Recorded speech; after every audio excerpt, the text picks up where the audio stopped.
Du nom de Sugar a parcouru 2400 km en 14 mois pour retrouver sa famille après un déménagement. Il avait été confié à des voisins en partant. Il est arrivé un matin sur le pas de la porte de la nouvelle maison en Californie, une maison où il n'avait jamais mis les pattes, dans une ville qu'il ne connaissait pas. Il existe plusieurs de ces histoires, et ce ne sont pas des légendes urbaines.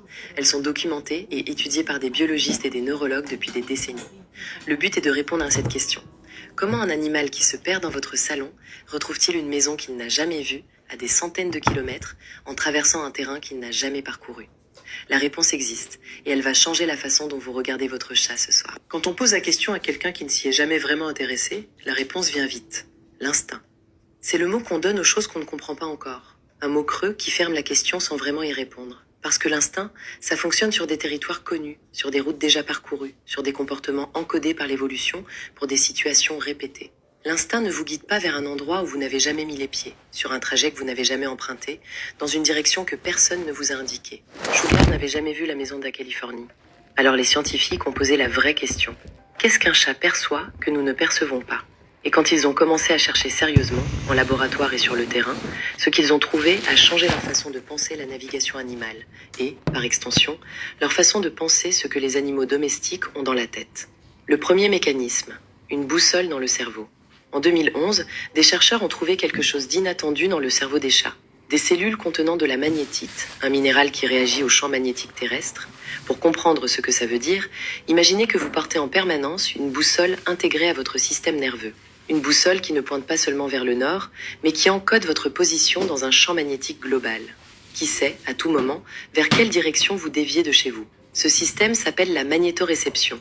Et pour prouver qu'il joue un rôle réel dans la navigation des chats, les chercheurs ont fait une expérience assez directe. Ils ont fixé de petits aimants sur la tête de chats perdus. Des aimants qui perturbaient leur perception du champ magnétique, sans les blesser ni les gêner autrement. Résultat, les chats avec les aimants perdaient leur sens de l'orientation. Ceux sans aimants continuaient à se diriger vers leur domicile. C'était une confirmation. Votre chat perçoit le champ magnétique de la Terre comme vous percevez la lumière du soleil, en permanence, sans y penser, comme une donnée de fond du monde. Votre chat a environ 200 millions de récepteurs olfactifs dans le nez. Vous en avez environ 5 millions. Ce rapport de 1 à 40 ne dit pas seulement qu'il sent mieux que vous, mais qu'il perçoit le monde d'une façon que vous ne pouvez pas vous représenter. Pour lui, chaque endroit a une signature olfactive aussi précise qu'une adresse GPS. La composition du sol, la végétation environnante, les sources d'eau proches, les odeurs d'autres animaux, les effluves industriels dans l'air. Tout ça s'assemble en une cartographie invisible que votre chat mémorise au fil de ses déplacements.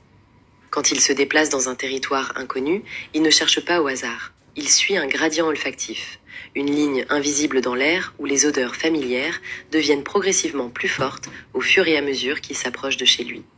Un peu comme si vous pouviez sentir votre cuisine de l'autre bout de la ville et que cette odeur devenait plus intense à chaque pas dans la bonne direction. C'est pour ça que les chats perdus en terrain inconnu ne restent pas immobiles. Ils se déplacent méthodiquement en cherchant un fil olfactif familier dans l'air. Et quand ils le trouvent, ils le suivent. Le troisième système est celui qui surprend le plus, parce qu'il suppose une capacité cognitive qu'on n'associe pas spontanément à un animal qui renverse son bol pour attirer votre attention. Les chats utilisent la position du soleil comme référence directionnelle, et ils croisent cette information avec leur horloge biologique interne pour déterminer non seulement où est le soleil, mais ce que sa position signifie selon l'heure de la journée. En termes simples, un chat sait que le soleil est à tel endroit dans le ciel à telle heure, et en combinant ces deux données, il peut calculer une direction. Le même principe que la navigation solaire utilisée par les marins avant le GPS, sauf que personne ne l'a appris aux chats. Ce mécanisme ne fonctionne pas sous couverture nuageuse épaisse, mais il n'a pas besoin de fonctionner seul. En fait, c'est précisément là que réside la sophistication du système. Aucun des trois mécanismes n'est indispensable isolément. Ils se combinent, se recoupent, se compensent mutuellement. Quand le ciel est couvert et que la boussole solaire est aveugle, la magnétoréception prend le relais. Quand le terrain est nouveau et que les odeurs familières sont absentes, la direction magnétique maintient le cap général. Et quand les deux premiers sont perturbés, par un orage, par un champ électromagnétique artificiel, par un terrain particulièrement déroutant, les traces olfactives offrent une troisième voie. Un système à 3 entrées, sans point unique de défaillance. Conçu, si on peut dire, pour que la panne totale soit presque impossible. Voici aussi quelque chose que les chercheurs ont noté et qui mérite qu'on s'y arrête. Le chat qui rentre de 300 km et le chat qui dort 12 heures par jour sur votre canapé ont exactement le même système neurologique, les mêmes cellules à magnétite, le même réseau de récepteurs olfactifs, la même horloge solaire intégrée. La différence, c'est l'activation. Un chat qui vit dans un appartement de 60 mètres carrés n'a jamais eu besoin de déployer ce système. Son territoire est délimité par 4 murs. Son sens de l'orientation pointe vers le frigo et la litière, et le champ magnétique terrestre n'entre pas en jeu. Mais le système est là. C'est ce que révèle l'expérience des aimants. Le jour où vous perturbez la magnétoréception d'un chat domestique ordinaire, il perd lui aussi son orientation. La capacité existait, dormante, sans qu'on l'ait jamais sollicité. Ce que ça signifie pour vous, concrètement, c'est que si votre chat disparaît, il a des outils pour revenir que vous ne pouvez pas lui retirer.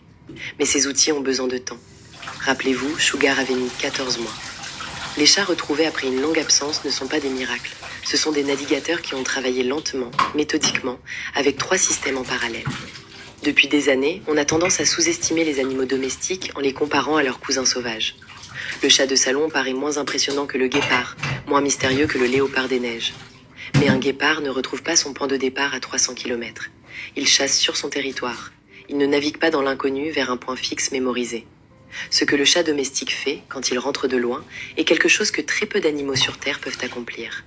Et il le fait avec un cerveau qu'on classe encore souvent dans la catégorie « petit animal de compagnie », comme si la taille du cerveau disait quelque chose sur sa complexité.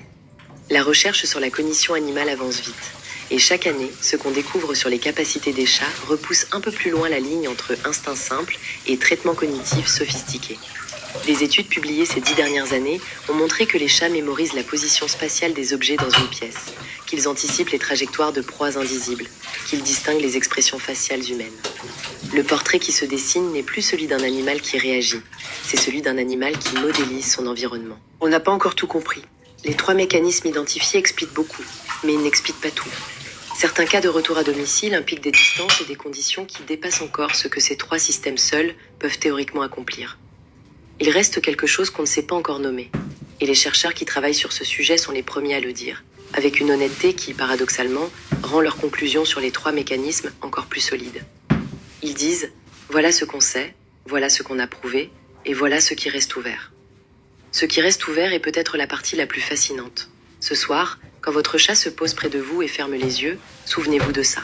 Cet animal qui semble si ordinaire, si domestique, si confortablement indifférent au monde extérieur, porte dans son cerveau une boussole calibrée sur le champ magnétique de la Terre, une carte olfactive de son territoire encodée dans 200 millions de récepteurs, et une horloge solaire qui calcule des directions sans qu'il ait jamais appris à le faire. Il ne vous cherchera peut-être jamais depuis 300 km, mais il le pourrait.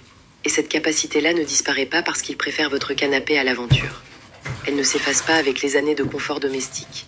Elle attend, intacte, dans un cerveau qu'on a longtemps sous-estimé. Il y a quelque chose de vertigineux dans cette idée, que l'animal qui dort sur vos pieds depuis des années soit aussi, quelque part, un navigateur.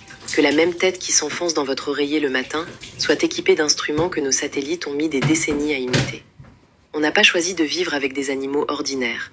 On vit avec des animaux qu'on commence à peine à comprendre. Si vous avez une histoire de chat retrouvée, le vôtre ou celui de quelqu'un que vous connaissez, écrivez-la dans les commentaires. Ces histoires méritent d'être lues.